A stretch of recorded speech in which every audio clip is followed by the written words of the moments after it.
As a warning, this episode does contain discussion of suicide.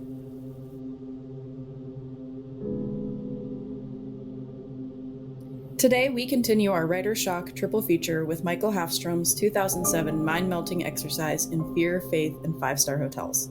The turn-down service is creepin', the hotel guests are leapin', and yet another one of Stephen King's writer characters has to face off against a supernatural evil that may or may not influence their next novel, as we meet an evil hotel room where the amenities have a mean side and the checkout policy is a death wish in 1408. You're listening to How I Met Your Monster, a podcast that explores the introductions to your favorite movie monsters. My name's Zach. I'm Danny. And I'm Casey.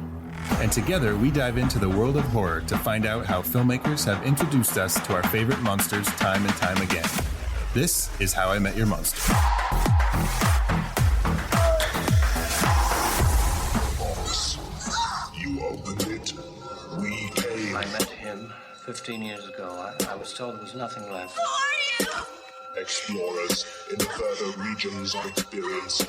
Demons to some, angels to others. Call you Meatloaf!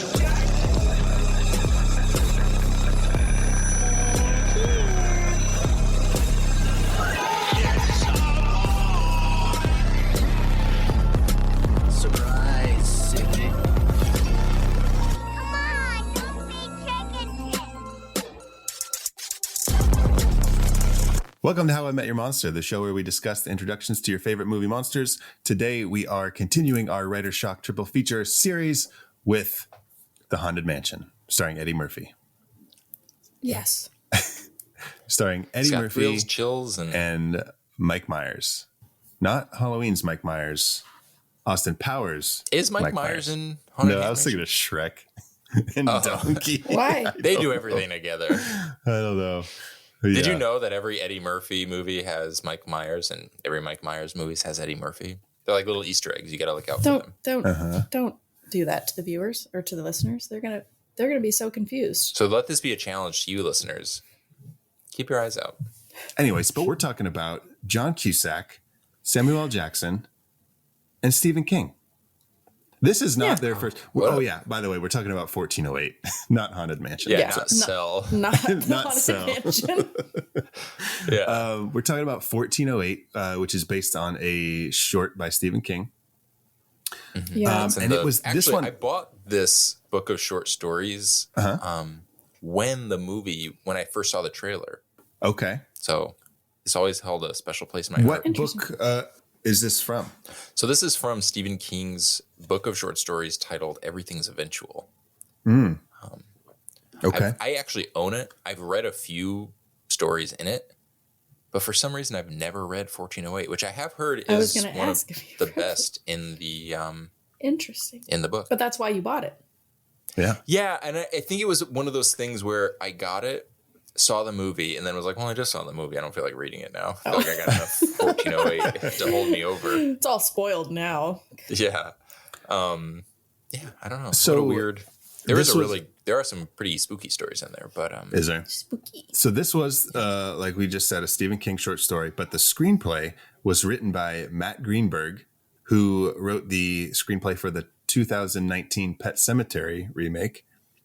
And Interesting. he also wrote a movie that we recently watched on one of our live watch-alongs, Halloween H2O. Oh, What in the hell? Yeah. what the hell? What the hell? He's all over the place. And so it was written by Matt Greenberg and also Scott Alexander and Larry Karaszewski. I think that's how you say it. And those two seem to be writing partners. They've written everything from Problem Child 1, 2, and 3 to I used to love those movies. Ed Wood. That was them in the pitch for this movie. They're like, listen, we know a little bit about problematic characters. Okay. That's right. Like, now what if you took Problem Child meets The Shining? I give you 1408. They already have that. Danny's a little bitch. They also wrote The People versus Larry Flint and Man on the Moon.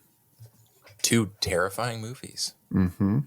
Just bona fide horror classics. They also wrote Big Eyes, which was directed by Tim Burton, which is really good. That's a good one. Not horror, but it's good. And it was and this one 1408 was directed by Mikael Håfström, who did Escape Plan with Sylvester Stallone and Arnold Schwarzenegger, which I fucking love. That movie is so good. And I think that was, I've never seen it. That was coming out after like Arnold Schwarzenegger was done with like politics and all that stuff. And he had like taken a break. He wanted to get back in it. He came back and like, he is such a good actor in these later movies.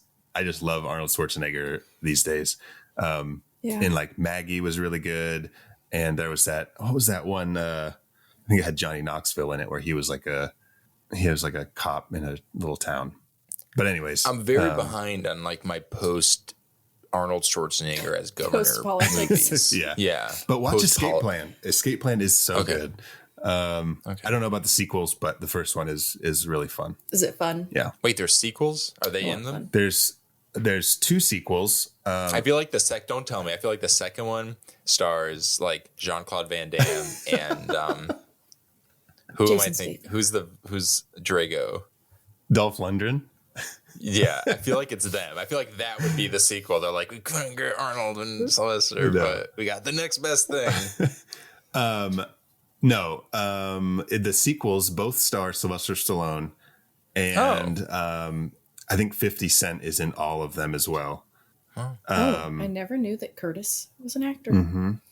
Yeah, he's in like the he was in Expendables Get and Rich or stuff. Die Trying. Was he in Expendables? Mm-hmm. 50 Cent was in the Expendables. I don't know about the first love those one, but he movies. might be in. He's in some of the sequels. I don't know if he's in the first one, but. But anyways, gosh, guys, we're not talking about Shrek. We're not talking about the Haunted Mansion. We're not talking about Escape Plan. Okay, so 1408, Casey, this was your pick for our Writer's Shock triple feature. Mm-hmm. Yeah. Why did you pick 1408? Because it was on the list.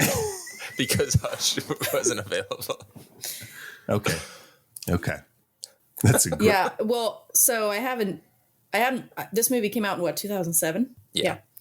I have not seen it since it was in theaters. Okay. Oh, interesting. So I was very much like, I remember this movie being kind of creepy. Mm-hmm.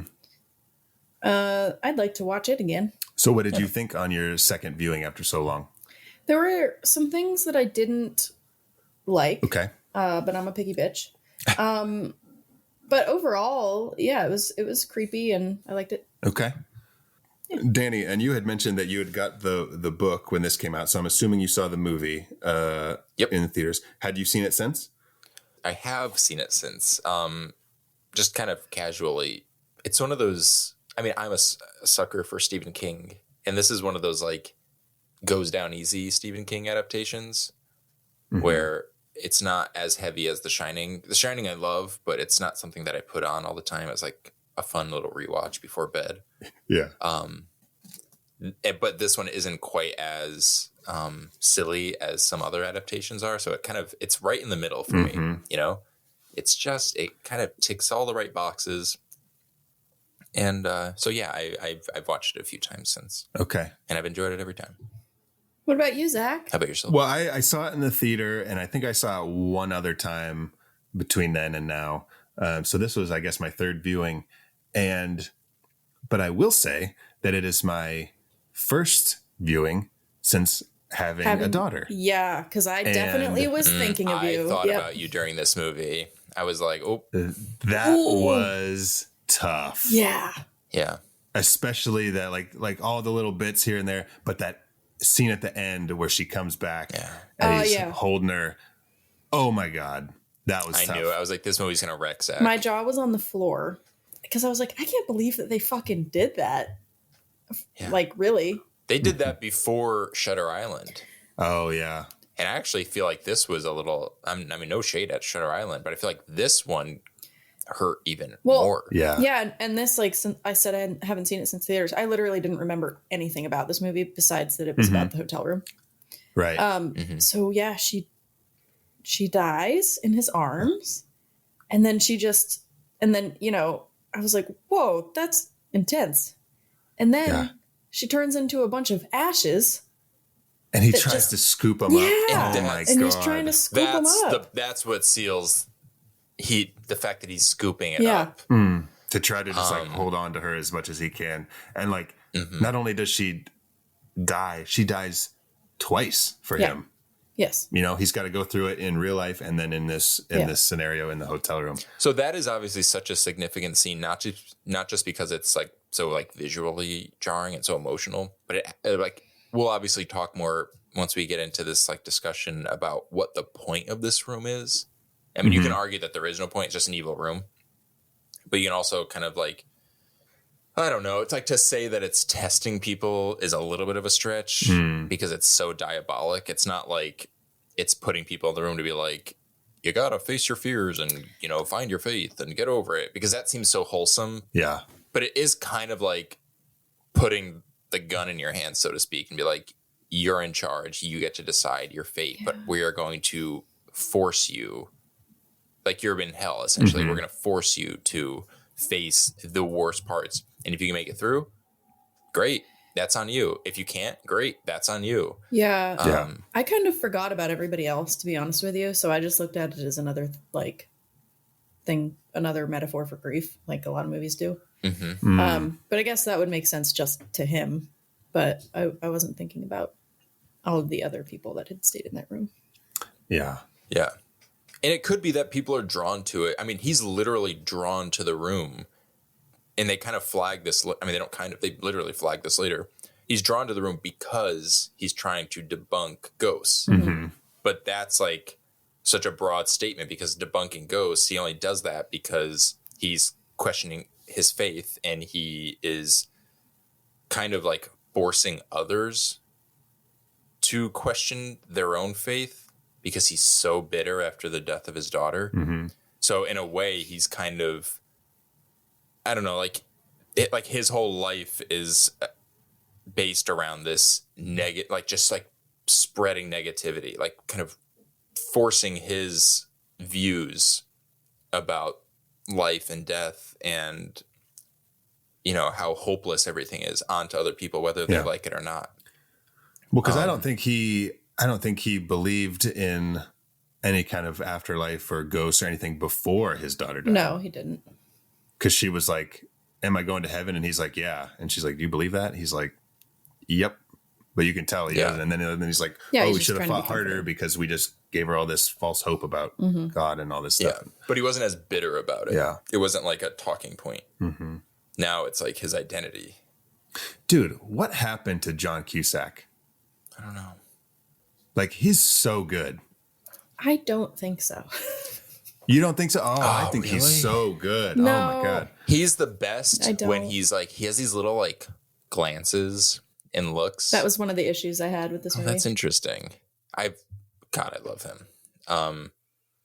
He's good at going. I feel like John Cusack's good at, he's known for like his big moments, like when he's really loud and like has his hysterics. Yeah, because he kind of gave me Nicolas Cage. Oh, I totally and get I that. don't like him either. So okay. He's like Nicolas Cage light, though. Yes, he is. Where he feels a little bit like, more I wasn't like, grounded. oh, I can't stand him in this movie. He's so horrible, blah, blah, blah. There was just some stuff that I was like, I don't really buy it. I wonder if it was his shirt. I don't remember his shirt.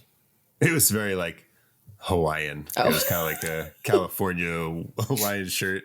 And then his hair got kind of crazy. I remember the hat because the hat. I hated that. I feel like he brought that to set. He's like, I'm wearing that.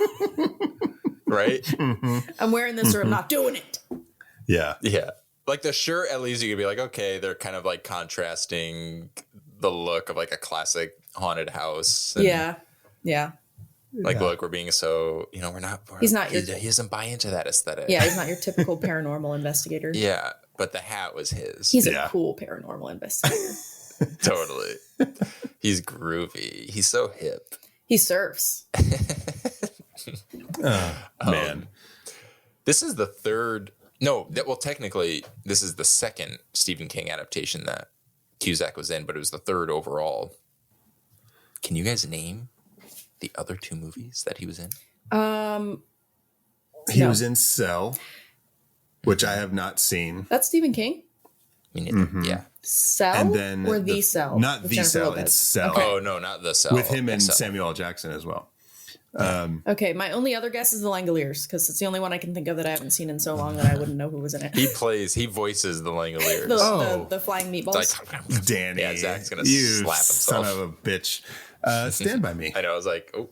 Yep. Stand by see, Me. I haven't seen that movie in a really long time. He plays Denny LaChance. Yeah, you want to talk about a good John Cusack performance? Yeah. Oh my God. Yeah. He's in Don't it start with for- me, Porcupine. Aw. Oh, it's so good. Danny, you almost stumped me with that one, but I know your game. All right. Well, you guys ready to go to New York City to the Dolphin Hotel on 45th and I Lex? fucking hate New York City. And I love New York. I love dolphins. Let's do this. oh God, I love New York too. I hated Do you? working there, but I loved the atmosphere. I loved being there. I just hated I do miss it. I think we're probably going to move back there someday. Oh, good. Maybe. You don't like Santiago? What? You San don't like Diego? Santiago? He's in San Francisco. Oh, I don't like San Diego. I've never been there. I'm sorry. You don't like San Francisco? I guess I don't not like it. Danny's but, like, no, I don't like San Diego. That's why I don't fucking live there. Shut up. Let's move on. Okay. Are you guys ready to head to New York City to the Dolphin Hotel and enter room 1408? Yeah. Yeah. Let's freaking go. I'm tired. I need like a hotel room, and this is the closest one I can find. So let's check it out. I'm sure everything's gonna be absolutely fine. Fine, Danny. Someone just jumped out the window. I'm pretty sure it's the room we booked, but yeah, let's do it. But like, I'll have what she's having. But it's like you see the body fall down and hit the ground. It's like, I'll stay where they're staying. It's like, Technically, he's on the 13th floor. They like get there and he's like, sorry, sir, we're all booked up. And then like someone falls and hits the pavement and they're like, Not you anymore. got a room open. That's so fucked up. Oh my God. That's so fucked up. Well, this is a horror podcast. We discuss the dark and demented. That's right. That's right. All right. Let's go to 1408.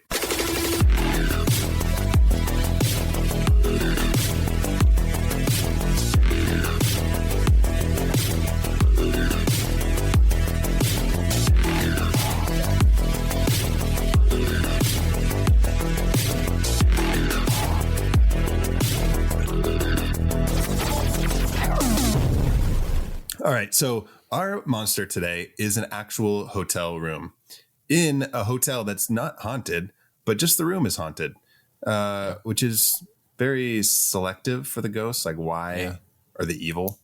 Yeah. Why this room? Oh, because it equals 13. It equals 13. It's on the Technically, it's on the 13th floor. 13th floor. As Casey had established. What a funny little thing, though, that hotels don't have 13 floors. We're so stupid, aren't we? Just so stupid. We're so Such a stupid. stupid species sometimes. Yeah. Well, because So that's stupid. the thing is, unless you build an entire floor and don't use it, Yeah. Right. then you can Yeah, skip it and say exactly. the 14th floor. But if you're We're so using the floor stupid. that's right above the 12th floor, it's still the 13th floor. That tells you, if you were an alien visiting this planet, that tells you everything you need to know about the human race. Yeah. There's like a kind of a romance to it. You know, like, look at us acknowledging, superstition, but trying to protect ourselves by avoiding it completely and just pretending it's not a problem. Boom. Humans. There it is, ladies and gentlemen. I would do that. Like if I had a hotel, I would do it for the whimsy, though. Not like we're going to be superstitious. I'm like, this is just cute. Yeah, they should acknowledge it. To be like, there's no 13th floor. Well, what's above 12 and It's cute. what? Fun fact about the Dolphin Hotel. It was filmed at the Roosevelt Hotel in New York City. Oh, really? Yeah, and there is a character, I believe it might be the first death, although I could be confusing this, where the guy's last name is Roosevelt, and I wondered if that was supposed to be a nod. Oh, okay. Probably. And Stephen King, so this story was actually never supposed to be a story at all. When Stephen King was writing his half of a memoir, half of a book on writing, it's called On Writing, he had written the first few pages of 1408 as kind of like an exercise in storytelling, and then was like, wait, this is kind of cool. So he obviously fleshed it out and put it into Everything's Eventual. But Stephen King was also quoted as this was one of his quote unquote haunted room at the inn story. So this is where I might be tripping over my own words. It was either Stephen King who said this, or I'm conflating it with another writer who had said that every writer has, to borrow the line from Stephen King, which this may have been his quote to begin with, every writer has their haunted room at the end story. Okay. And this was his. Mhm. So if you know, like you look at horror writers, there's always like that classic, that iconic, like this room's haunted, we're going to check it out. So that was kind of the beginning of like why this story was written in the first place. Oh, cool. Yeah. Man, I love shit like that. Me too. Like origin stories of like, Wolverine. I never saw Wolverine. They should have just kept continuing the origin series, you know, like X-Men Origins, 1408. That wouldn't have made sense, Danny. But it was like there's the character Wolverine, and then there was like Wolverine, which is like an origin of Wolverine, and then there was like Stan Lee, which is like an origin of like Stan Lee writing. I don't know. Did he fucking make Wolverine? I don't know. And then there's like Stan Lee's parents, and it was like a movie. It just keeps getting funneled through this. And pretty soon you're like in this medieval fucking the Crusades or some shit. I don't fucking know. I don't know anything about history. Everything's a spin-off if you think about it. Yep. So room 1408 at the Dolphin Hotel is just like an evil room. We mentioned earlier about like why it's doing what it's doing. They don't really explain it, but you know, you can have your opinions on why you think it's doing what it's doing. But it has claimed 56 lives. That's a lot. To quote John Cusack, 56. 56. That might be our highest body count. Oh, yeah. But it seems that the room cannot kill the people. They have to like kill themselves or just die in like some kind of way. There was a few examples that we get from Mr. Olin, the Dolphin Hotel manager, played by Samuel L. Jackson. He talks about, is Kevin O'Malley the first victim? Or no, who is... The one in the vents. Okay, yeah, he's the one who he slit his throat and then tried to sew it back up. That was a cool picture. I am receiving this information from the Room 1408 page on Evil Wiki, evil.fandom.com. You can come to this villain wiki for anything you want to know about. That's the go-to villains. source for most things, though. Yeah, absolutely. Like before you vote for the next president, check out the horror wiki page. I'm sure there's something. I'm sure they're on there. Well, I mean, now that I mention it. Okay, so actually, let me start here. 56 deaths have occurred in the hotel, including 7 jumpers, 4 overdoses, 5 hangings, 3 mutilations, 2 stranglings, a heart attack, a stroke, and a drowning. Well, who's strangling them? I don't know. Yeah, that's interesting. Maybe- I wonder if maybe maybe there's like couples in the One room, person strangles Oh, another could be, person. yeah. Yeah. like murder-suicide kind of situation. But so you get guys like Kevin O'Malley, who was a sewing machine salesman who cut his own throat and then tried to sew it back up before he died. Dumb. This says there was Mr. Benjamin Johnson's with an S. He was a factory owner who jumped from the window. Mm-hmm. Oh, is he the guy we see in That's the the one newspaper? he reads about the microfiche. Yeah. Mm-hmm. Yeah. What was his name? Oh, Johnson's. Benjamin Johnson's. He had 2 penises. A does guy family drowned in his soup. Mr. Grady Miller. Grady. Grady. Little Stephen King nod. Drowned in his soup. I thought you said gravy. That would have I was been like, so oh, much his fun. name was Gravy, and then he drowned in his soup. That makes sense. It was fate, man. It was fate. Dad, why'd you name me Gravy? Well, you'll see, son. You'll see. The person writing obituaries was he had to hold himself back so much for the headline. He's like, don't do it. Oh, gosh. Here's one that we didn't hear about in the movie, but maybe it's from the book. David Hyde is a manic depressive orthodontist who slit his wrists and then cut off his genitals. Cool. Oh, God. Why isn't that in the movie? I don't know. Well, there's that scene where you just see a wiener and balls just sit on the bed. Well, remember that scene where Mike goes to the bathroom and he goes to pee and he looks down. He's like, "That's not my penis," and it's just a ghost penis hanging there, peeing. Okay, so that is a little introduction to the room itself, and its high body count. Before we get into talking about the actual reveals of the movie, Casey, since this was your pick, could you please be so kind as to read the synopsis for the film 1408? A man who specializes in debunking paranormal occurrences checks into a fabled... A man who specializes... A man who specializes... What the hell is that? Shut the fuck up, Jenny. I've always wanted to stay at a fabled. Shut up. It's like a dream. They're pretty cozy. A man who specializes... Would you like the king or the queen? Would you like two beds in your? No, let's do one. One bed should work. A man who specializes in debunking paranormal occurrences checks into the fabled room 1408 in the Dolphin Hotel. Soon after settling in, he confronts genuine terror. Nice. I think that's a pretty good synopsis for the movie. Pretty solid 2 Told me sentences. everything I need to know. Yeah. So Mike Enslin, he's a paranormal writer, and like I said, he's trying to debunk the fact that there's ghosts, and he goes around talking to all these like he stays in all these hotels and haunted places and stuff, and tries to like find out how they're doing what they're doing. Yeah, and we should mention this was like peak Ghost Hunters era. Oh yeah, where everyone was watching shows about people. Not only it wasn't about them looking for ghosts. The whole thing was like, we're gonna disprove it. We're gonna debunk it. Mm-hmm. So it's like, oh, so they're serious. Like that means if they see a ghost, that means it must be really real because they are going hard against the likelihood that they will see one. Yeah. So Interesting. I'm into paranormal stuff, but I've never watched any. I watched Fear in 2000, the show Fear on MTV. Oh, that was great. But other than that, I never watched any like Ghost Hunters or Ghost Adventures or any of that stuff. I went ghost hunting with the Ghost Hunters from the show.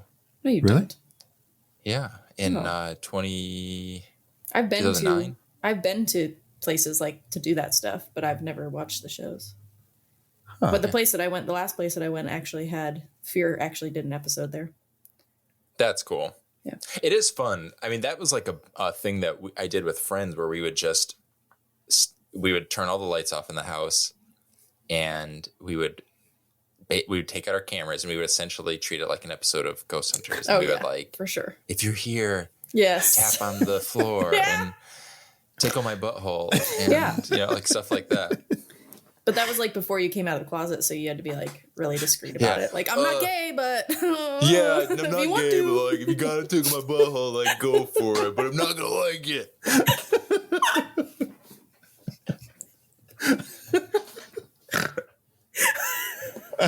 Oh, it's so stupid, you guys. But there's definitely a ghost in here, FYI. Oh, I get it. Oh, get out of there.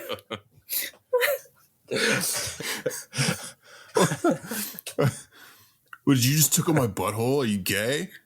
I mean, like, I'm not gay. You must. I'm not gay. You tickled my butthole.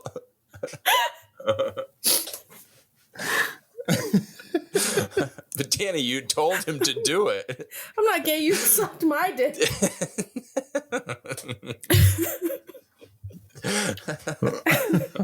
Oh, that's so funny.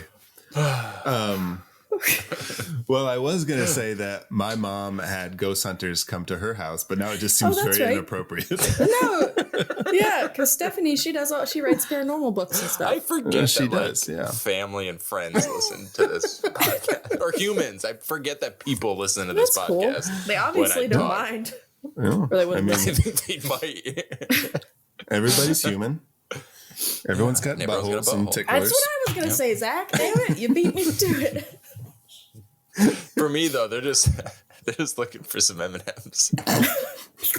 And if you're a fan of the show, you understand that reference. That's right. And if you don't understand the reference yet, stay to the end. You'll figure it out. Yeah. Stay to the I'll end. tell you.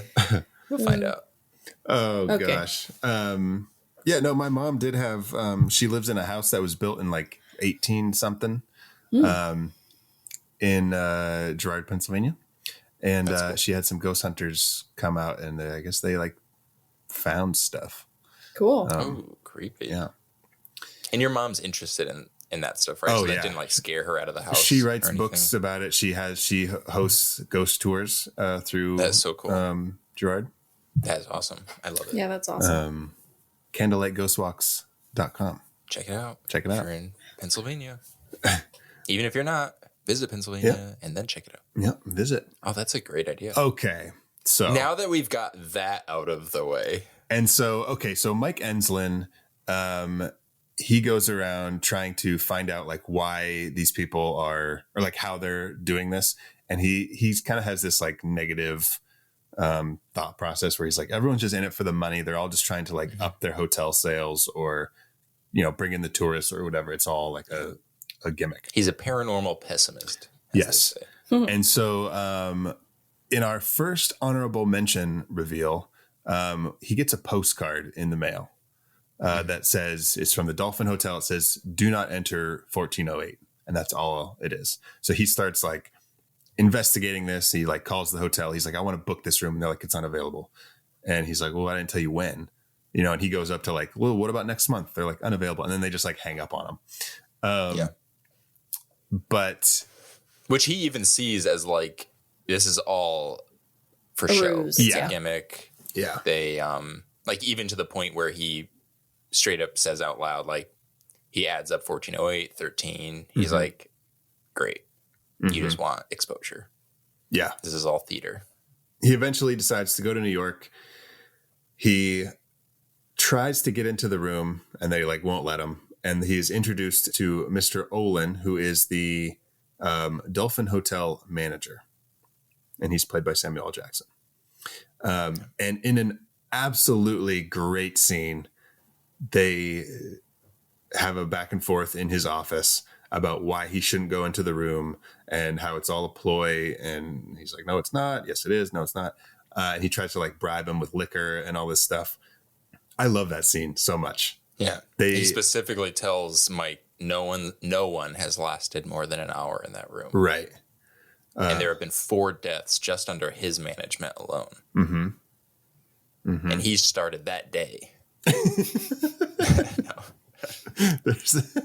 But he like tells him how like, I guess this is a little bit later as they're going up to the room, but he's like, no one has stayed in that room in years. And he's like, well, you guys aren't very sanitary then. He's like, oh, we go in and clean it, but we take shifts and we go in pairs and we never close the door and all this stuff. And then he's like, I won't go anywhere near that room unless it's time to fucking clean it. He says, unless it's that time of the month. Yeah, unless it's that time of the month. That was also a Stephen King nod to because he says it on an elevator. That's funny. Blood gushing, shining, hotel. Oh, period. Period. How Yeah. cute. That's funny. Yeah. That was a stretch, but. I didn't think of that. That's actually really funny. Haha. Aha. Yeah, and then he just straight up his like final like word on the matter right before he and Mike part ways is he just straight up says he's like it's an evil fucking room. So like any kind of performance he's been putting on up to this point, kind of the sincerity kind of comes in for Mike, because even Mike says later he's like he almost had me going. There was a moment where, as much of a skeptic as I am, like he's pretty convincing. And he's convincing because obviously, spoiler alert, he was telling the truth. Yeah. And he's like, you were kind of saying he like is so like proper as like a hotel manager. Yeah. And he's like saying everything. But then when he gets to that point, he's like, I don't know how else to get through this guy unless I'm going to curse at him. Yeah. And like kind of break my is it stature? Is that the right word? Facade. I don't know.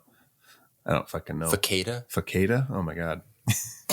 Cicadas? It's cicada time. Oh, maybe that's why he didn't want him in the room. He's like, you're never going to get sleep. All you're going to hear is the cicadas. Screaming. And the cabs honking their horns at night. Good luck, Mike. Good luck sleeping in there. Good luck speaking, Danny. Thank you. You're going to have all those cicadas driving cabs all night? That was dumb. No, that during cicada season, they literally drive cabs. That's why Uber and Lyft is so big now, because people hated driving a car with the cicadas. Yep. What is this? Men in Black? Sure. Men in Black. Water. Sure. That's my impression. There's so many references to Men in Black on this show. I haven't seen that movie in years. It's always me doing that impression, isn't it? She's done it like 5 times on our show. Sugar, water. Fun fact, Casey's never seen Men in Black. She Yes, just I walked in have. on that Stop one it. scene. She only knows that one scene. Sugar water. Casey pulls off like her flesh mask and she's like a bug. Oh my I'm god. not doing that in front of you guys. Ooh. Not until it's time. Wait, you have a flesh? Oh Is my that a God. confirmation that you are a No, I would Bug honestly, if I had a flesh mask, I would look a lot better. Oh, that is I would not have given uncalled myself for. this face. Casey. uncalled for. That is uncalled for. You look great. Okay, so one more honorable mention before we head up to the room is the key that Mr. Enslin, what the fuck's his name? Mr. Olin. Olinson. Olsen. Olin. It's When Olin. Mary Mr. Kate. Olin is finally like, okay, like you won't talk yourself out of there. I can't talk you out of this. I'll give you the key. And like he opens up the, Did we give an honorable mention to the book? yeah, shit. And the hotel. Shit. Okay, so far we've got the postcard, honorable mention. We've got the hotel itself. But haven't we established that the hotel is not evil? But it exists. The room exists within it. Okay. Without the dolphin, I you guess wouldn't you're right. have 1408. Okay. See, and the funny that it's called the dolphin because later Dolphins have sex with humans. What? That's it. Oh, I get it now. Yep. That's it. No, go ahead. Go ahead. The Zach, I'm room sorry. is possessed by the spirit of a dolphin who was Scorned scorned by a human. He's like, you hear like this really scary weeping, like you hear in most horror movies. You turn around, it's just this little dolphin. He's like, I crying. don't want to get into this, man. I don't want to get get into it, this. Casey. Get into it. get Do you into guys it. do you guys know about the experiments in the 60s with dolphins? No. I don't know if Cool. I like where this is going, so maybe don't get into it. Did people have sex with dolphins? I don't remember exactly, but I know that like this woman was in love with a dolphin, I think. Oh. And she like lived with it for day, like actually lived with the dolphin. for Like they had days. a house. They had a house that had like 3 feet of water in it. You guys, is it time for How I Met Your Monster conspiracy theory of the week? Hit it, Danny. You're telling me that NASA is going to kill the President of the United States with an earthquake. Not exactly the kind of thing a Secret Service agent can, like, just throw himself on top of. The whole Vietnam War was fought over a bet. Howard Hughes lost to Aristotle Onassis. This is the 3rd issue this year. Conspiracy theory. Okay, so the Dolphin Hotel is named after the scorned dolphin lover of the original owner of the hotel, who died in 1408 after their heart was broken when they found out that it actually wasn't legal to date a human. Did the dolphin jump out the window? Well, it kind of dove out. I feel like dolphins dive. And that's why there's so much like ocean and water imagery throughout the whole movie. Danny, you nailed it, buddy. Thank you. Like literally, there's a ship. The room floods. The first time we see Mike, not the first time, but we see him surfing. So he's got this relationship with the ocean. And that's why he's drawn to 1408, because he's drawn to the ocean and he knows that it's like the spirit of a dolphin. It's like free. Dolphins are like, Yep. This brings up another question that I had in the movie when Mike goes surfing and he gets kind of like pulled into the what do they call it? The undertow. He ends up on the beach, coughs up some water, and some beach guys help him out. Did you notice how far up the beach Mike was? Mm-hmm. If he just rolled out, that would never happen. I think it was a dolphin that scooted him up a little bit to make sure that he was okay, because they knew that he had They to. can't walk. But they scoot. They scoot. Yeah. It's like it's a sand scoot. And they knew that Mike needed to have this experience at the Dolphin Hotel to kind of tell their story. Mm-hmm. So they all banded together.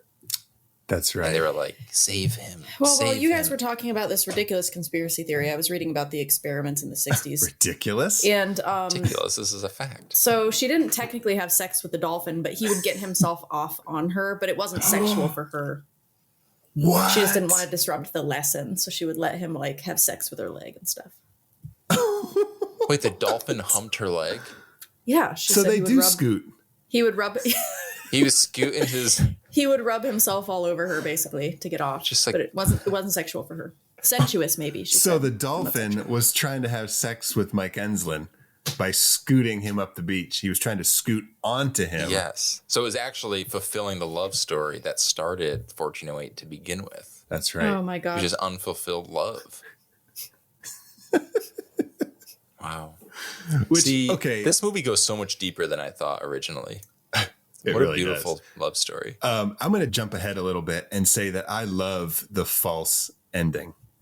Me too. Oh, me too. Because I can see myself in theaters being like, oh, okay, and thinking, but I knew Yeah. that there was more to it, having seen it already, even though I didn't remember. I was like, well, there's still 45 minutes left in this movie, so.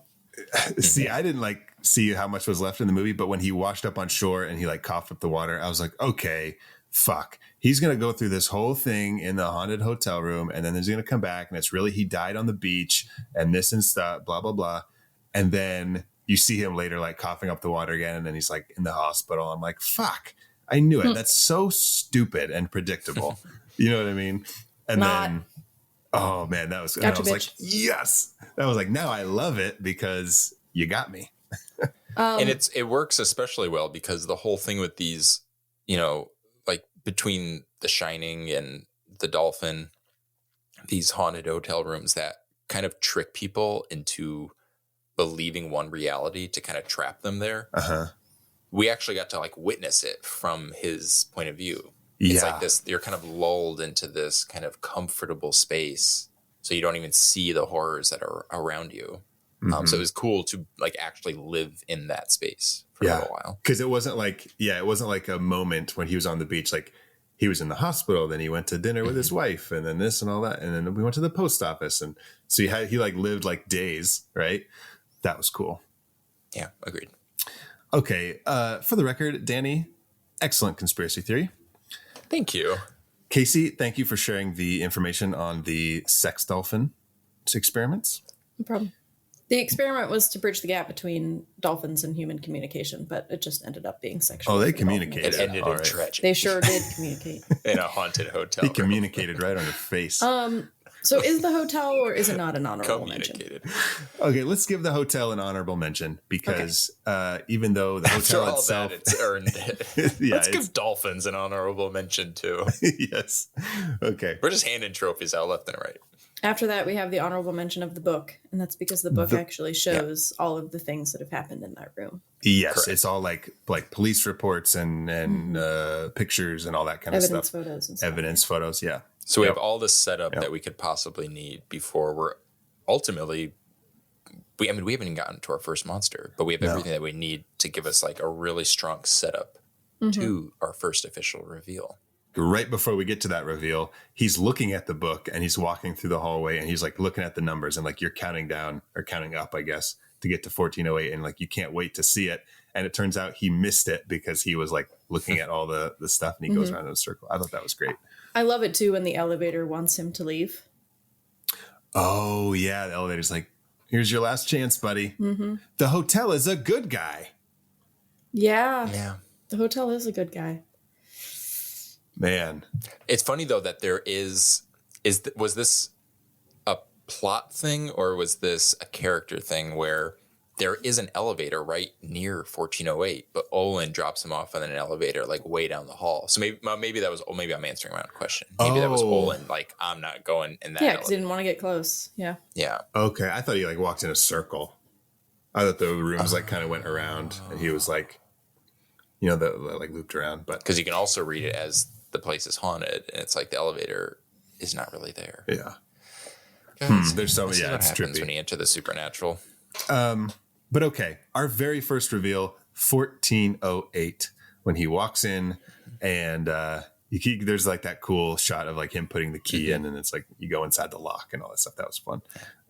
It's like this epic entrance into what is ultimately this kind of unassuming room, which he even kind of calls out like, this is it. Like, that's, wow, okay. Yep. It's not the gothic, creepy old room that you're expecting. Right. It just kind of, I mean, it's ugly. Like, it's ugly, but it hasn't been updated or anything. Updated or anything, yeah.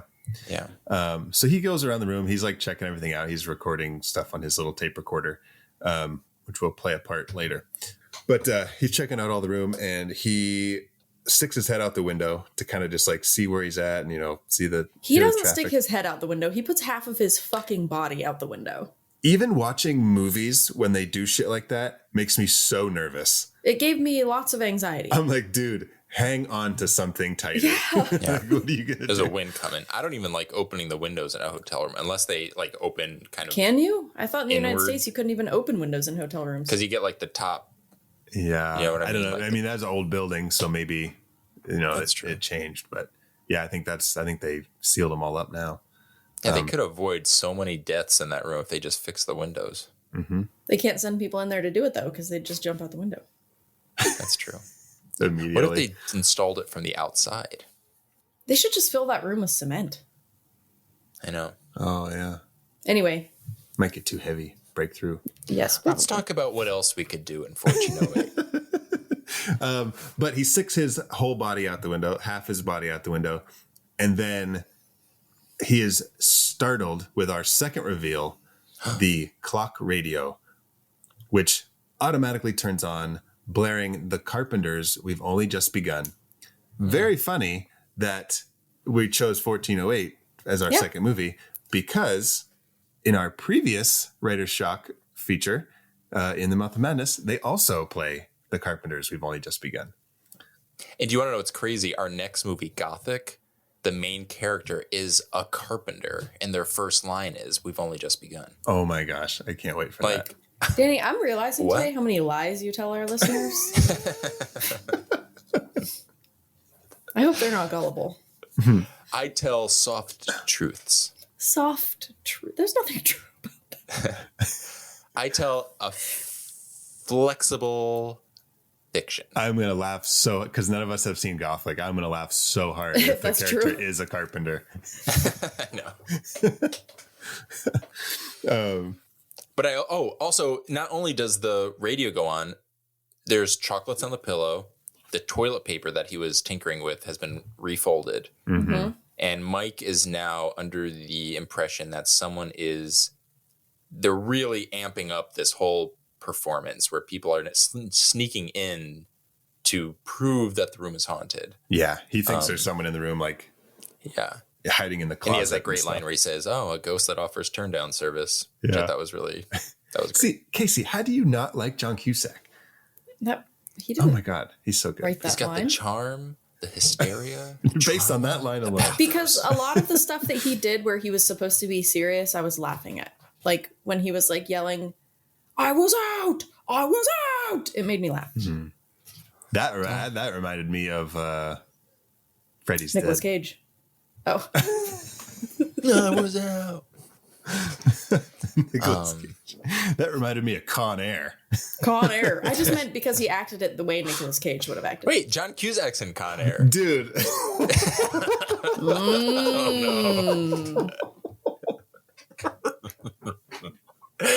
No. Not another conspiracy theory. No, that's so funny that I chose Con Air like instinctively, because maybe it That's was funny. because John Cusack is in that movie. A lot of this movie is just him kind of contending with moments of like potentially supernatural moments or potentially performative stunt things that the hotel may or may not be setting up. Yeah. But there is some like weird stuff, like the window. He does say that there is a moment before we get to our next monster where he's like, I actually do want to leave because the window slams on his fingers. Mm-hmm. And he's like, ugh. It's not because he's scared. It's just, it's for his health. And when he calls the front desk, they're like, no, we don't do that. No. Like, it's just very like, they're just removed. Like it's he realizes maybe either again maybe I don't think he's really talking to the front desk. No, exactly. Yeah, I was Right. like, were you In under the his head, impression? he thinks that they're still keeping this con up, Yeah. and he's like, yeah. "I'm going to sue you." But we know that like, oh, you in danger. Okay, so he talks to the quote unquote front desk, and then he opens up the window again to try to get help from the guy across the street. Yes. Yeah. Which it's so funny. It's ultimately him across the street that he's seeing. But when it's just his silhouette, it reminded me, like, it didn't look like him, his silhouette. It reminded me of the guy. I don't know. The guy in The Burbs who's like his neighbor who talks all the time. I haven't seen that movie in a minute. And like comes over and like eats all their stuff. Oh, yeah. Yeah, I can't think of his name. He's like a character actor. You've seen him in a lot of stuff. He's the limo driver in a movie we've referenced before, Blank Check. Yes. Yeah. That guy. Like it looked like his silhouette of that guy. That's so funny. And then like when you see like he turns the light on and he sees it's him, and because he's like doing everything the same as the guy across the street. What, Danny? All right, this is going to take 5 seconds. Is it time for our next How I Met Your Monster conspiracy theory of the week? Hit it, Danny. Is John Cusack the limo driver from Blank Check? No. Okay, moving on. Yeah, so the window guy leads us to our third monster reveal, which is there's like a crazy axe murderer guy. Crazy Axe Man. This is crazy. Who's very creepy. You only see him like in like flashes really quick, but he's scary. Scary. But to your point, doesn't hurt him, just scares him. Yeah. So it's just adding to his questioning of his mental health or whether or not he really is in danger. Yeah, where it's like the room itself can't kill the person. They have to like take it upon themselves. It like drives them to do it. Yeah. And then he starts to hear his daughter's voice, which is our honorable mention, which makes him think like, am I losing it? Is this happening? But it also tells the audience that he's clearly dealing with grief, which you only get kind of like snippets of. And then he's distracted yet again by our next reveal, Which is the ghosts. Yes. He sees the ghosts of some people who have jumped out the window before.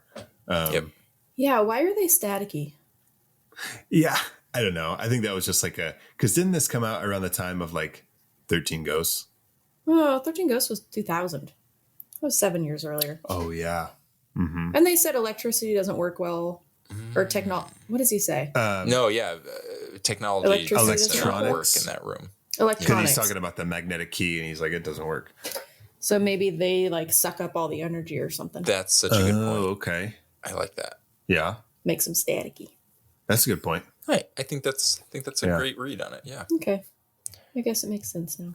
Glad I talked my way through it. Anyway, so yeah, static ghosts.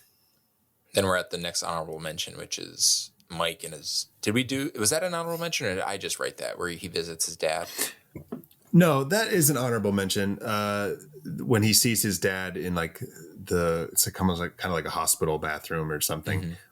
I wish they explored that more. Totally. Because like at the beginning they talk about his book and he's like, was the relationship between the dad and the son real? And he's like, no, even though clearly it was. And then he mentioned something about his dad being a bastard. And then like you see the dad and like, that's it. Yeah. They don't like. Yeah. There is something there to be like, his dad was an asshole, so they didn't have a relationship. But then his opportunity to be a dad was kind of thwarted by the fact that his daughter died. But it wasn't because of anything he did. It was just nature. It was just. Look, we just needed Danny. Yeah. That's all we needed was Danny. Yeah, I would have fixed it. They did hire me and I said no. Shit. Oh, what a shame. Because they started really pushing. They were like, we really also, if you could fit in some. So there were these experiments in the 60s with dolphins. And I was like, I'm out. I was like, this is weird. Like, if you could incorporate that somehow. Yeah, so the dad in the bathroom doesn't really go anywhere. Yeah, weird, right? Why even put that in there? Because his past, like the thing that's kind of haunting him is his daughter. Mm-hmm. So what does the dad have to do with anything? Well, like you just explained it, Danny. Yeah. You just explained that to us. Yeah. I think they either could have expanded on it or just taken that scene with the dad out of the room and just had like the little bit at the beginning with the book and he'd like talking to the fan. And okay, so dad, get him out of here because he didn't make the mark. Make the mark? Hit the mark? He didn't hit the mark nor make it. No marks were made nor hit in that scene. Meet the mark. He didn't meet the mark. But we did meet the monster, which came up in a little bit when the wall started bleeding. So yeah, he like starts like squirting the blood juice out of the wall. Yeah, it was so not bloody. But that's fine. Yeah, it was like... It looked like wine. Yeah. The wall was drunk. I'm going to stop. This is my last thing. But it was the wine that the dolphin and his lover were drinking the night that he died. He poured these 2 glasses of wine, and then the guy never showed up. So the dolphin threw the wine at the wall. Uh-huh. And so that's the imagery. Dolphins don't have arms. He scooted it. Scooted it. Haven't you ever seen those videos where like they throw the ball at the dolphin and then he throws it back? Yeah. Or like the dolphin. Casey's gonna be so mad. No, I feel like it's really relevant to the flow. The dolphin and his lover are drinking the wine, but like the dolphin, like the lover gets pissed and pours the wine down the blowhole of the fucking dolphin, and that's what makes him so mad. So the dolphin spirit is trapped behind the wall, and he's got his back up against the wall, and he's just like he's just blowholing wine, blowholing wine through blowhole the cracks. on a nice Pinot out the crack. God, we understand this movie in ways that maybe the people who made the movie didn't. I mean, we've never had an episode where we blowholed wine out of our wall cracks. I would love to blowhole wine out of a wall. You probably booth wine, don't you? This is so stupid. Okay. Before we get to our next monster intro, there is a little bit of a setup where Mike thinks maybe I just need to wake up. Maybe this is a dream. Yeah. So he kind of implies that he's going to jump out the window. But then when he does go out the window, he's like, no, I'm going to climb over to the next room. Maybe I can get in from the outside. Yeah. Oh, God. In his mind, he thought like he couldn't die in a dream.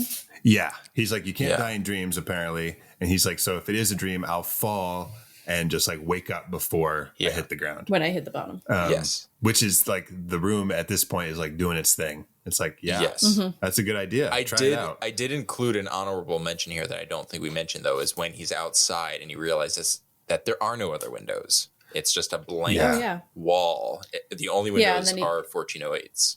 He goes back in and the diagram of the room or the hotel has changed. The floor plan of the hotel changed to just the one room. That's one of my favorite images from the movie. Yeah. That was cool. But this is what sets up our 6th monster reveal, which is the ghost lady who swipes at him when he's trying to climb back in the window. Yeah. And he falls and grabs onto the ledge. Yeah, that should... I'm not afraid of heights. Okay. But when you still like put yourself in those situations, like never. I could never. Oh, gosh. And nothing to hold on to. They film it so well. Like, man. And I mentioned this before. I don't know if it was before our recording, but I mentioned this before. Like, I've seen this movie before, but my heart still pounds while watching it. Yeah. Because he's like out on that ledge and like there's the wind and he's hugging the wall and he's like trying not to look down. And you take 1 centimeter like of a misstep. Mm-hmm. Oh. If you scoot 1 inch too far, you're done for. Yep. Dolphins can teach us a lot about scooting, how to climb out on ledges. Boot scooting boogie. New boot goofing. We get a lot. All right. So we do get a lot of pretty consecutive monster reveals because at this point it's just, he goes back in, calls his wife on the computer. That kind of gets biffed. Yeah.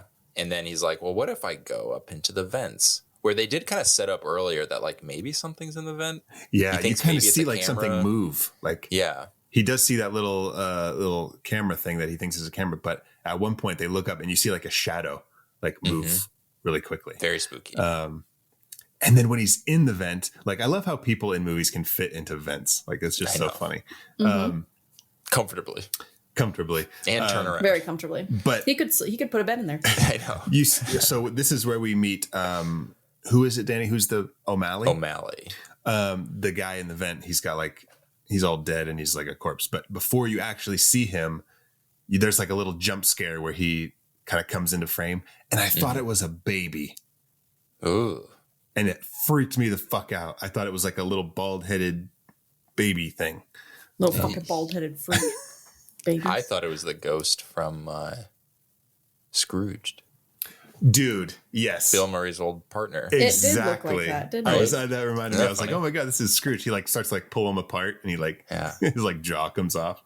Like this is Scrooge, 100%. Golf ball comes out of his eye. Dude, that movie used to freak me the fuck out when I was a kid. But yeah, that's our 7th official monster reveal is the first. Well, okay. This feels the most Stephen King. Stephen King loves his like reanimated, gross corpses coming after you. This felt very classic King. Oh, we do have our next thing is the first time I've ever seen this in a movie is Stephen King, Samuel L. Jackson inside a refrigerator. Listen, that was another thing that made me, I giggled. I giggled when he started like freaking out and like hitting everything in there and like pulling shit. Yeah. Now I know this is 2024 and there are rules now, but this was a book title. And I wrote in my notes, I said, Samuel L. Jackson is the Indian in the cupboard. Oh, that's so funny. Because he was literally what it is. He was like a little guy. He was like, hi. Funny. But now it's the manager in the mini fridge. Yeah. That's the sequel. I love how that scene was shot with like CG. He's in like a CG room because it's like, well, he's in a fridge that's supposed to look like a hotel room. It's like, yeah, but we don't know that it's smaller. You could just shoot it in the hotel, like his office. But that kind of brings up a question about Samuel L. Jackson's character, Mr. Olin, because he is in the refrigerator, which is just the room fucking with him.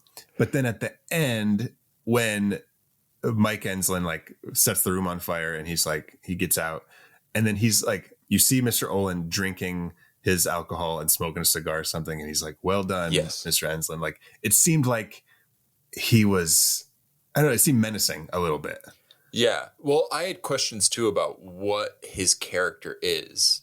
Is he sort of like, I don't know, like, does he like, I don't know. Is he in cahoots with the room? Right. Is he a supernatural entity? Or is he just someone who is very aware of it and he really is just warned? Because, all right. So in one of the alternate endings, Mike dies and Samuel L. Jackson shows up at the funeral to talk to his late wife. And he basically was like, first of all, confirms that he was right. Like the room, Mike succeeded in destroying the room, but also that he was very like anti-room 1408. That delete or alternate ending basically confirmed that he was a good guy who was afraid of 1408 and was not working with 1408. Unless you want to, you can go deeper and be like, maybe he was also kind of imprisoned by the room in a way. We're going to fuck with you. Danny, do you want me to, I'm still on this Room 1408 fan evil villain wiki thing. Do you want me to read about that alternate ending? Sure. So this is what it says. The first alternate ending, the director's cut ending from 1408 was reshot because test audiences felt that the original ending was too much of a downer. This first alternate ending was used in the theatrical release. The original discarded ending had Mike Enslin dying from his fire-related injuries, but happy to see the evil room itself destroyed. During Mike's funeral, Gerald Olin approaches Lily and Mike's publisher, Sam Farrell, played by Tony Shaloub. He unsuccessfully attempts to give her a box of Mike's possessions, including the tape recorder. Olin claims that the room was successfully destroyed and that it will no longer hurt anyone else. He later listens to the recording in his car and becomes upset when he hears Katie's voice on the tape. He sees a little girl walking on the cemetery grass behind the car, in a dress, calling out as if she's lost. He then sees Mike's burnt cadaver in the back seat. Then he sees the same girl holding hands with her father as they walk away. Olin places the tape recorder back in the box and drives away. The final scene is the gutted room 1408, where an apparition of Mike Enslin looks out the window while smoking a cigarette. He hears his daughter Katie calling his name and disappears as he walks toward her. A door is heard closing and the scene fades. I like that ending. It works so much better narratively for the story that they were telling. They even have like some setups. There's that one scene, we haven't gotten to it yet, but when there's that kind of like floating door in the room, and he opens it, and they don't really go into what that is. There's no, because then it's gone. But the fact that later you said that you hear off screen a door closing, which is almost kind of implying like Mike, like that was almost like a get out of jail free card, where it's like you're gonna die in this room, and if you cross, it's like crossing over essentially. It was like just the easy way out. Yeah, because it kind of is ominous, but actually maybe that was someone, some other. Again, like they talk about God, maybe that was God in this reality, like being like, here, come on, your daughter's here, we're all here, get out of that room. Yeah, and he still doesn't go. God would have done that, Danny. God would have saved him. See, part of me thinks like there was a part of me that was like, oh, is Mr. Olin real? Because the even more shining. Yeah, the lady at the front desk is like, hold on, I need to go get my manager. And then she goes and talks to somebody else. And then he's like, I'll take care of it. And then he goes away. And then all of a sudden, Mr. Olin comes out. And so that's interesting. Then at the end, it's like, okay, here. But that is false, I guess, because when they're about to go into the elevator, a person comes up to Mr. Olin and asks and says something in French. Are you real? Are you real? Like, yes, he's I'm like, real. Yep, oui. Well, with the alternate ending too, that would be. Yeah. I don't know. So this is when, be careful what you wish for. Earlier in the movie, Mike is like, it's too hot. He's a whiny like little bitch. It's too hot. I can't even sleep. I'm sweating. But then it becomes freezing. Yeah. When Mike is laying on the ground. There's literal snow in the room. Yeah. Oh, yeah. That's right. It's snowing and everything's freezing. He's got a blanket. He's like literally has a campfire. And I was thinking, that's literally me anytime it's like below 60. I'm just like... Me too. Teeth chattering. That was cool though. He was talking about like the circles of hell or whatever. And he was saying like he's the farthest away from like whatever. It's like so cold. It's like the whatever. He's like, there's nothing there. Anyways. That's a good call. I didn't even think of that. But when he is cold, he starts to see his computer turn on again. And his wife is there talking and he goes to talk to her. But then like an evil version of him in the computer screen like takes over. And that's our eighth reveal, Mike in the computer. And he's evil because he gives him a little evil like grin, like yeah, his hair swoops over his eyes. Yeah, winks. Like Tobey Maguire in Spider-Man 3. Yeah.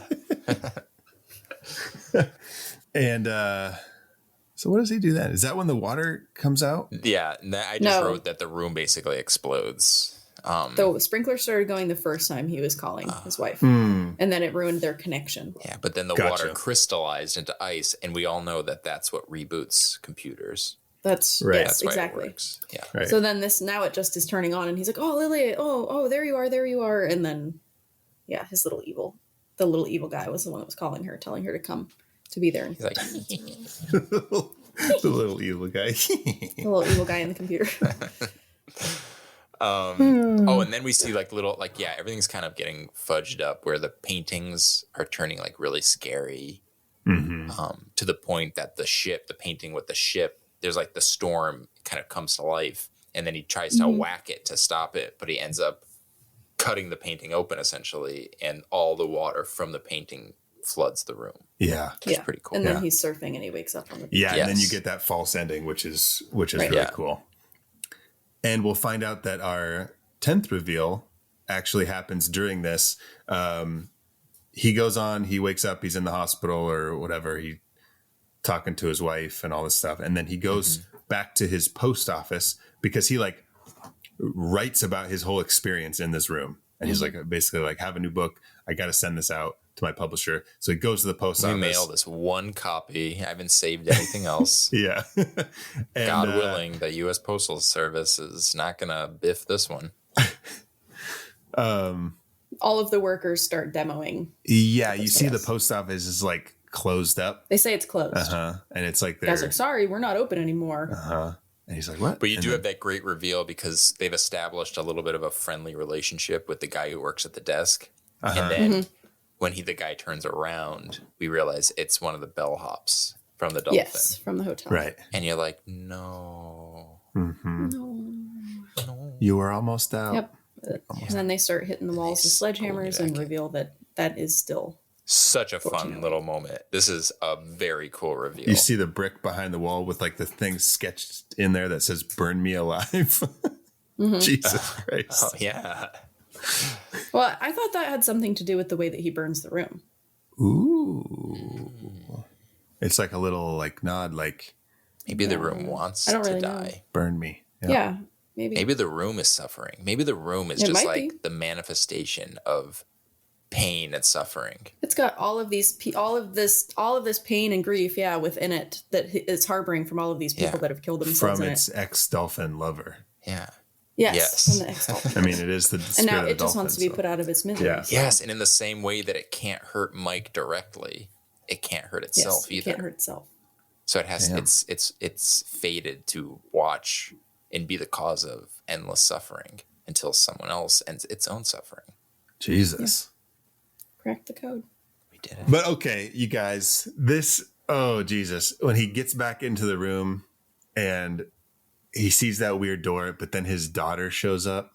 That fucking scene. Yeah. It cracks me up in the trailer for this movie. They really tried to like emphasize this being horrific. So they make her voice sound like a monster when she's like, "Don't you love me anymore?" It's like, do they really really? Happen in the movie? It's such a cheap way to be like, "Whoa, she's a demon now." Scary. Yeah, so stupid. Well, I kind of thought like she does kind of like fall into pieces, but I thought they were gonna like cut to like him holding a skeleton, kind of like thing. Like we've seen that before in movies, but no, she just crumbles. It's dark. Is that a reveal?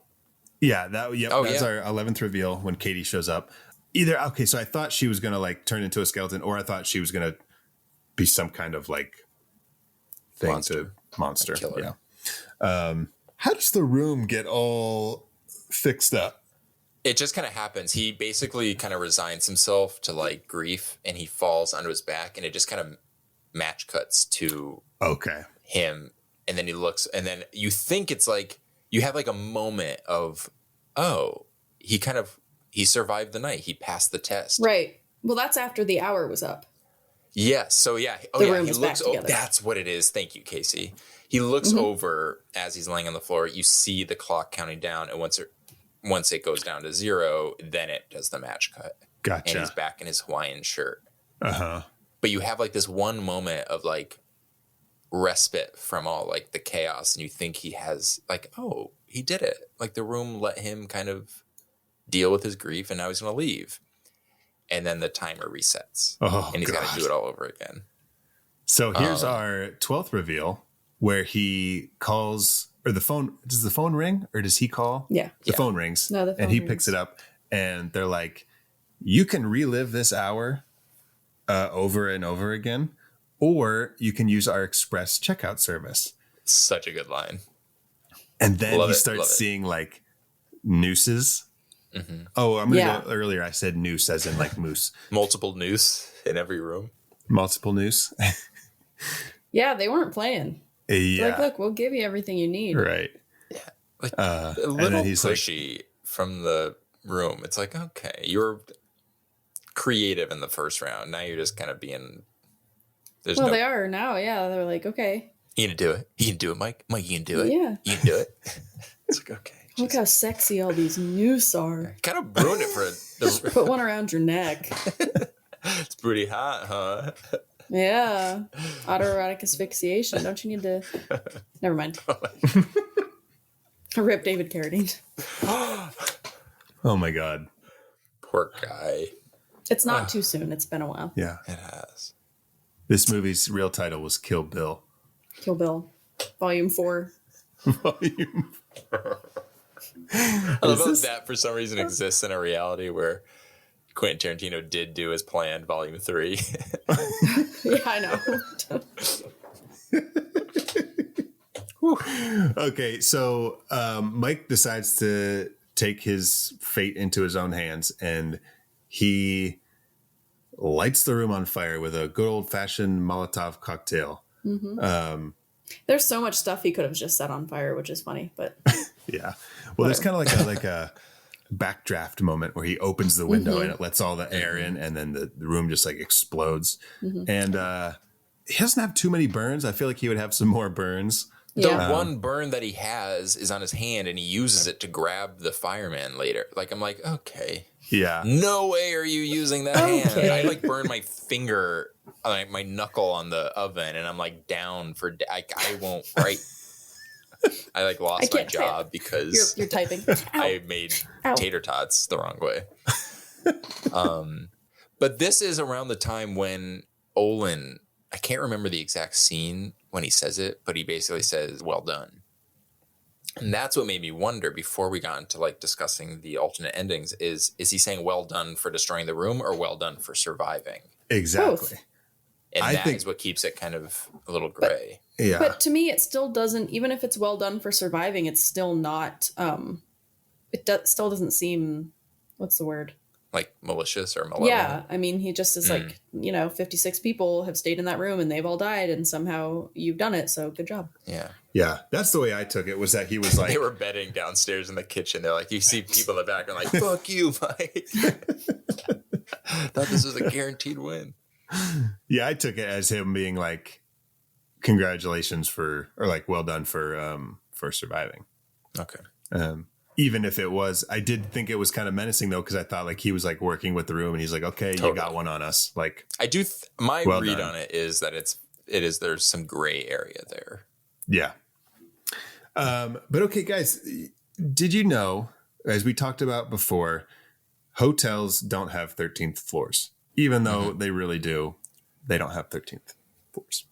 So our 14th and final reveal is Katie on the tape recorder.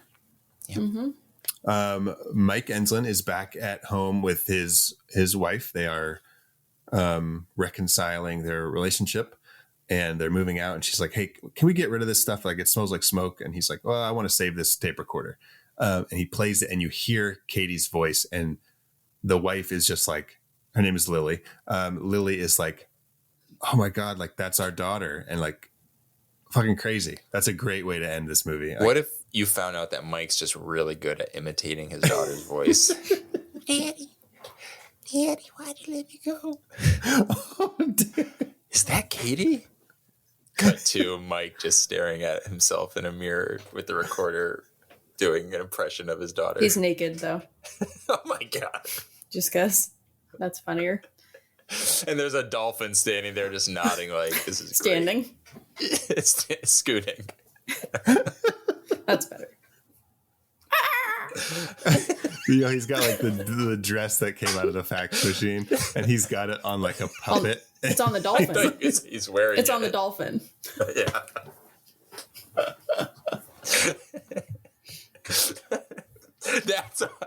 That's why. Danny's losing it. I just said that's why Samuel Jackson was like, well done, because he was like, that was a great impression of your daughter.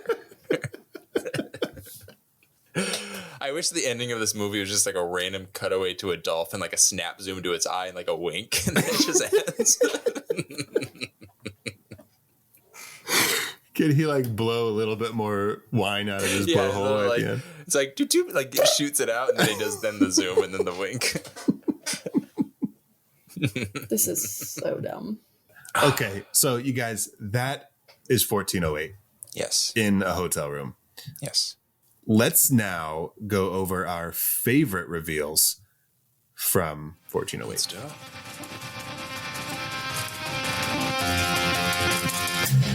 What's going on here? I don't see anything anywhere. That's how they get you. They're under the goddamn ground.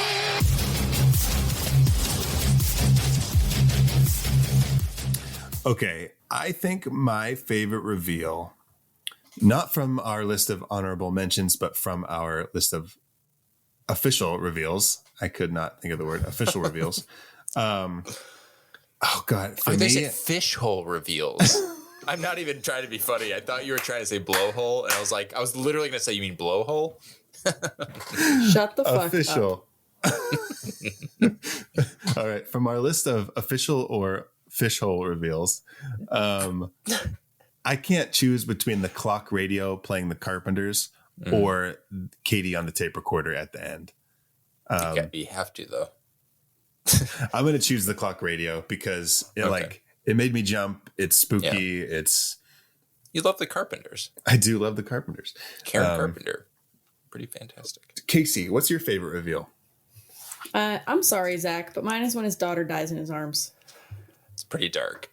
It is. That's But why it's I a like great scene. Yeah, I that didn't was expect the most. Yeah.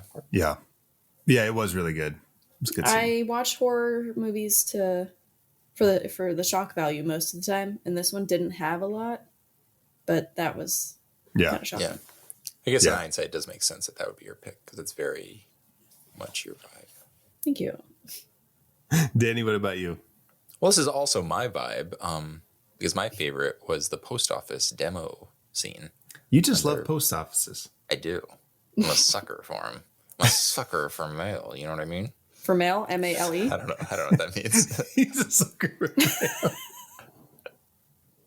Oh, I just got it. You mean you're a just mail got my sucker. own joke that I didn't know was a joke. I'm a sucker for mail. Yes. I just thought that was a really fun scene.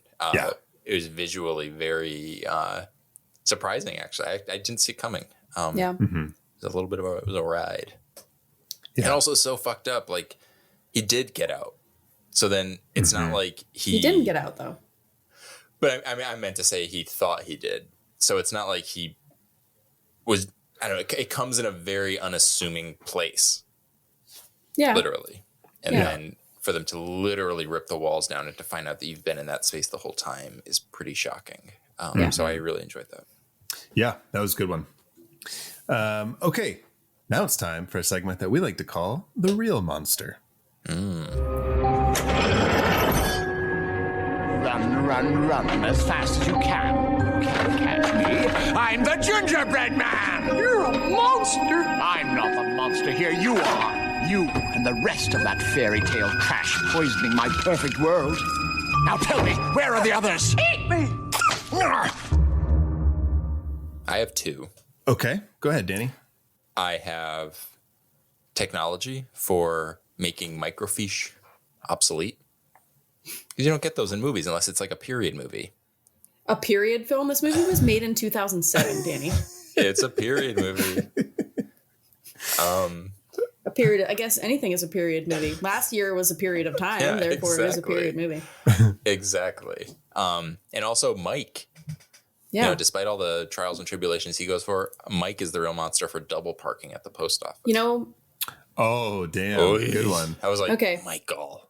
My real monster is Mike's driving because he double parked at the post office, but he also just, when he, in the beginning, when he like turned around, he just backed into the fucking, he just like slammed on his brakes, squealed backwards, backed into the woods he or scooted something. backwards. He scooted backwards with the dolphin in his wagon. And yes, she has acknowledged the dolphin. She's here for it. And the way he turned around, it was just silly. That's all. Okay. I did want to mention something really, really quick because this is a Stephen King adaptation. I thought it was a fun little fun fact that in the opening scene when Mike is visiting that little motel, Airbnb, whatever you want. It's not an Airbnb, bed and breakfast. This is a period piece. There was no Airbnb. It's a period piece. There was no air. It was just bed and breakfast. When he's at the B&B, it says that you're entering Fairfield County. I grew up in Fairfield County, and so did Stephen King when he lived in Stratford, Connecticut. So No that way. was a fun little nod. Oh, that's fun. Cool. Yeah. Also, fun fact off of that, Stratford, Connecticut, there's a little strip of land that apparently inspired Stephen King as a location in his book, It. Oh. Also, the library from It is based off of a library in Stratford, Connecticut. What is Stratford, Connecticut based off of? Zach, don't. It's real. Okay. Okay, cool. What's your real monster, Zach? I have 3. I've got heights. Yeah. Just because It's fucking scary. I've got hotel rooms when he's got that black light and he's going around and you just see all the fucking shit and gross and It doesn't actually work that way. You have to spray stuff, though. Anyway. oh really? Yeah. Oh, I spray stuff. You have to stuff spray that's stuff already over sprayed. top of the stuff that's already been sprayed. Oh, is that true? Yeah. Someone I know get a that. dolphin in here, blow it out of his blowhole. Mike just carries a dolphin around and squeezes it. Stupid.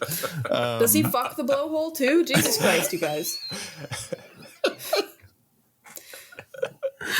God, I love that word blowhole. Blowhole. And my third real monster is something that is only at the beginning for just a moment. It's like the preachy minister people that like are on the radio and they're like, God is coming to repent and all that stuff. Yeah, that's because he's funny. like listening to that on the radio for some reason, Yeah. which is weird. And those people just suck. So Scary Yeah, stuff. they do. okay, for our last segment on 1408, it is time for Would You Survive? And here we go. I don't think I would survive this. I don't think so either. I mean, if you look at the odds, 56 out of 57, it's not looking good. Yeah. It's not Yeah, I looking would good. not. I'm not selfless enough to burn myself alive. Oh, me neither. Yeah. Me yeah. neither. I do love dolphins, though. But I would, it's like these things where it's like they change reality and like, I'm not strong enough. I'm not strong enough. No, I'd be like, fuck. Just jump out the window. I'm gonna take a turn from your guys' answers, and I would say I would survive Okay. because guys, That's it's 'cause you're a writer. 2024. You are I'd John be Cusack in this movie. They would be like scaring me. yeah. I'm like, oh, this is good. And as Yeah. I'm writing it down, like, damn it, everything we give him is an idea. I'm like, this is good. Yeah. They're Yeah. like, stop it. They open the door for you. They're like, get out. Like, get out of here. Yeah. I would stay at I'd be at an Airbnb because it's not a period piece in my reality. It's now it's the modern times. Yeah, but he was staying at that hotel specifically because it was haunted, Danny. He wasn't trying to find a place to stay. Exactly. He wasn't like, oh, I need a hotel. Like, I'm really he's- sleepy. Let me travel to New York City and go in one very specific room. Wait, that's not what you guys do when you're tired?